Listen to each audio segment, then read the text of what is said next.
但是有民眾來指控，講一間真出名的大賣場，原本一卡2塊的塑膠袋啊，無賣啊，顛倒是咧賣一卡42塊的環保袋啊。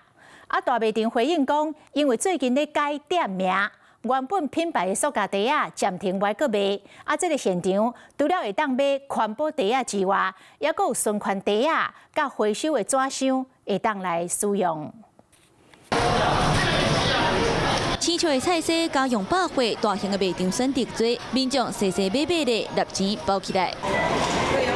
有民眾喺現場加買塑膠土架趕回去，不過有民眾佇咧社群平台鋪文，表示當初賣場全台門市全面停止提供立錢的塑膠土架，現場會當買業者的環保袋啊，不過有人頭話講，原本2塊的塑膠土架無啊，顛倒要開始12塊。用別的方法，盡量就是自備啊，啊如果沒有的話，有需要還是要買。哦，對，它有箱子，對，那有時候也會用箱子啊，那比較環保。這個42塊你接受嗎？42塊，這個感覺好像有點貴。42塊有點貴啊！如果去買東西，可是你又真的沒有帶購物袋，你還是要買紙箱也是可以的。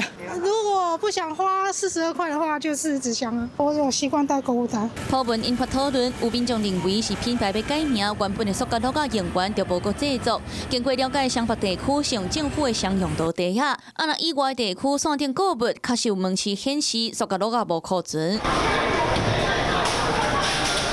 針對社群的討論，業者回應最近因為改名的作業，原本品牌塑膠土架賣完就暫停提供。人客有環保袋啊、循環的袋啊、回收的紙箱攏會當得，外送閣有庫存的袋啊會當買。那品牌塑膠土架當時會閣賣，該等業者公告。有民眾選擇家己紮袋啊，那環保閣會當省錢。